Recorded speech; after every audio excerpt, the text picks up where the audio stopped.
So we've got 5 major leaks on the Galaxy S26 Ultra, and one of them explains exactly what Samsung is trying to do this year. Let's get into it. First up, pricing.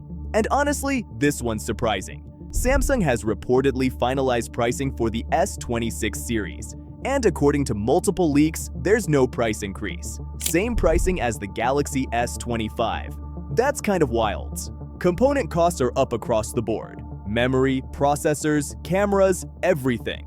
So why not raise prices? Because Samsung doesn't really have a choice. Apple didn't.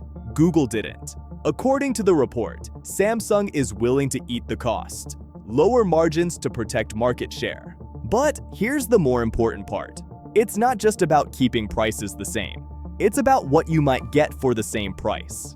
Apple just upgraded the base iPhone 17 to 256GB storage without raising prices.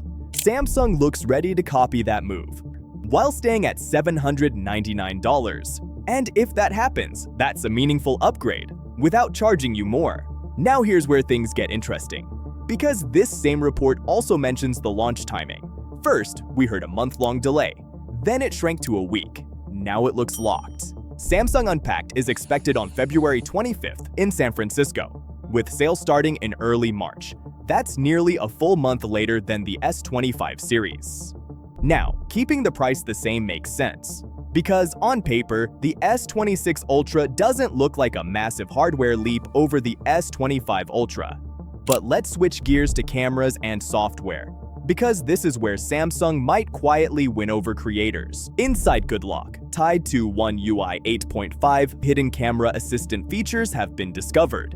And they sound small until you understand what they do. There's a video softening option with 3 levels, letting you dial back sharpness for more natural color tones. You also get manual autofocus sensitivity and control over how fast the camera refocuses between subjects. What's interesting is that these options don't appear on the S25 Ultra running One UI 8.5, which strongly suggests they could be S26 Ultra exclusives. That's a classic Samsung move. Keep the default camera simple. Hide the Pro Tools for power users. Samsung is also focusing less on massive sensor upgrades and more on fixing long-standing camera complaints. 2 big ones, flare and ghosting, and those unnatural yellow skin tones. Leaks point to improved lens coatings and processing, absorbing stray light instead of letting it bounce around inside the lens, which should noticeably improve image quality. There's also an upgrade coming to the 3x telephoto camera across the S26 lineup. Yes, it's controversial, but here's the twist. A new report says the 3x telephoto will now support HDR photography. That matters more than it sounds. Zoom lenses struggled with exposure before. HDR at 3x could preserve detail, improve contrast, and fix color accuracy, with AI reconstructing multiple frames. Speaking of AI, here's one of the most interesting leaks so far.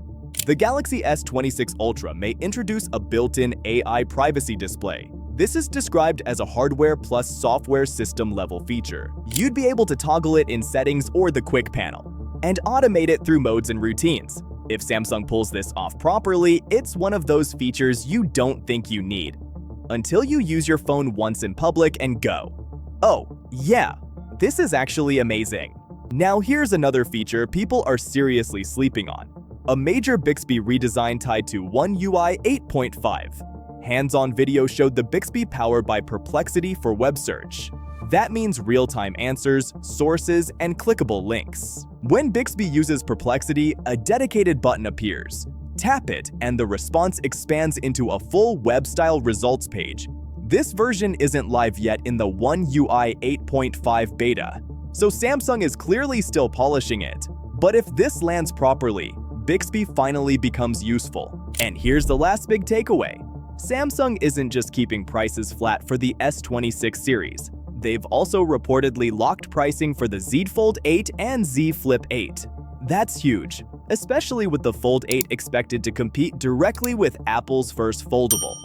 If you want the full breakdown on that, click right here. This is Tech Tics, and I'll see you there.